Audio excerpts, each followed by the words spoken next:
Mexico is the second lagging country in terms of reactivation of private consumption among the largest economies in Latin America, only surpassing Argentina, a country that is going through a delicate macroeconomic situation, even before the COVID-19 pandemic.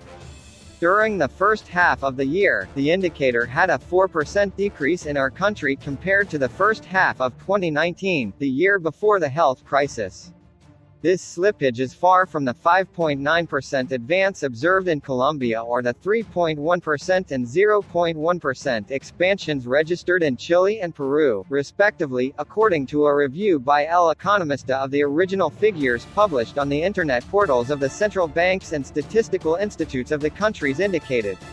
The Mexican dynamics is even lower than that observed in Brazil, a country that has not managed to return to its level of consumption prior to the pandemic, but is closer than Mexico, with a biannual fall of 2.6%.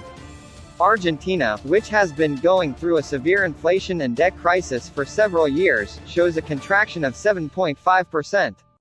With the exception of Mexico, all the aforementioned countries are distinguished by having channeled significant fiscal and monetary stimuli to cushion the drop in aggregate demand and supply and accelerate their reactivation, after last year's mega confinement to prevent the spread of COVID-19. According to data from the International Monetary Fund and Moody's, the cases of Brazil, Chile and Peru stand out, which applied measures with a cost of more than 10 percentage points of GDP. Colombia and even Argentina, which has limited fiscal space amid a renegotiation of a large debt with the IMF, applied packages whose cost was equivalent to just over 5 percentage points of the product, while in Mexico the fiscal support represented less 1% of GDP.